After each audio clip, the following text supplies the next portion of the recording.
Olá, seja muito bem-vindo ao canal Contextualizando. Meu nome é Cleison Brilhante e hoje nós vamos falar sobre a teoria dos jogos, que inclusive é bastante parecida com a teoria de sistemas.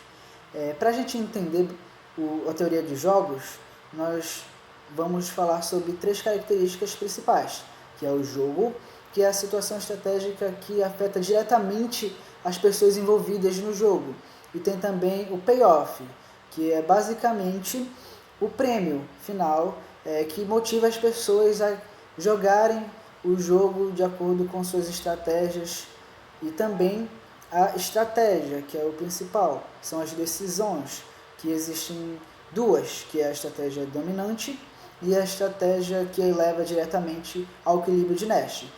Continua com a gente que agora a gente vai se aprofundar um pouco mais nesses conceitos.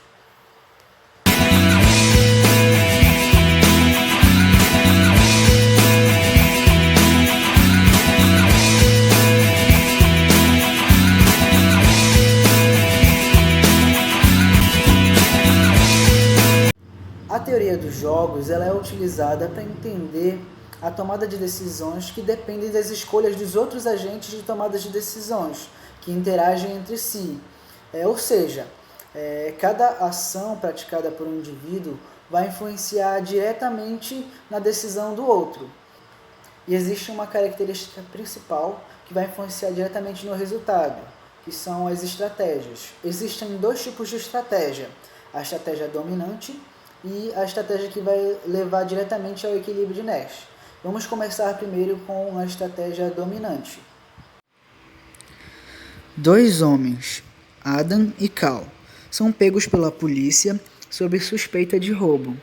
O delegado sabe que tem poucas provas contra os homens e está contando com a confissão de um ou de ambos para processá-los por roubo.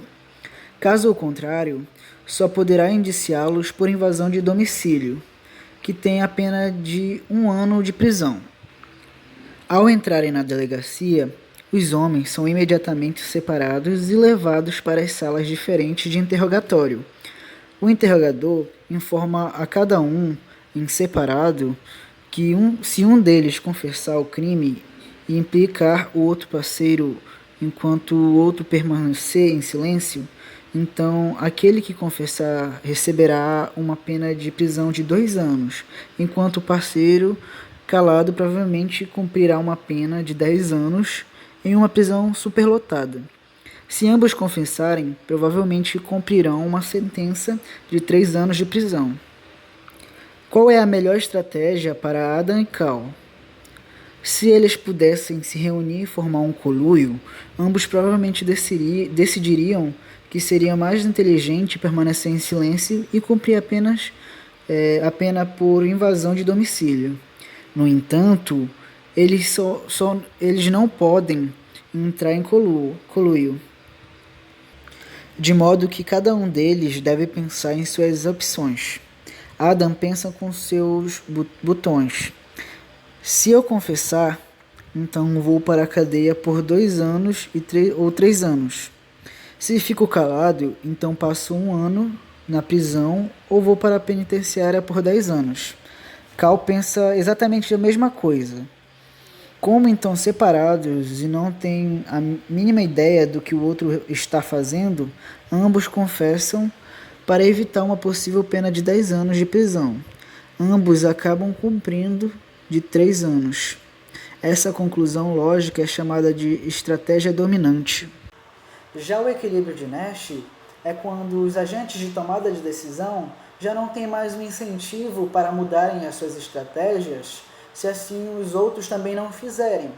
E o principal exemplo que eu gosto de dar é da OPEP, que reúne os países produtores de petróleo, de modo que eles formam um conluio e assim se transforma num cartel em que eles têm que obedecer regras e estabelecer um preço alto em que todos ganhem da mesma forma.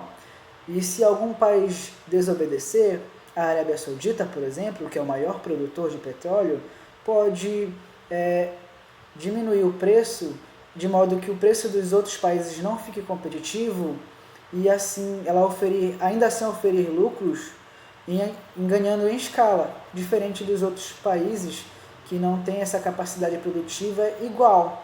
E assim, o equilíbrio de Nash se torna o mais favorável a todos, e fazendo com que todos os países obedeçam essas regras e continuem a estabelecer de um modo que todos ganhem. Muito obrigado por assistir o vídeo até aqui. Eu peço que vocês se inscrevam no canal porque vai ajudar bastante para me motivar a produzir mais conteúdo, e também deixa o like. Se você ficou com alguma dúvida, comenta, porque vai ajudar. Não quero que você saia com nenhuma dúvida daqui,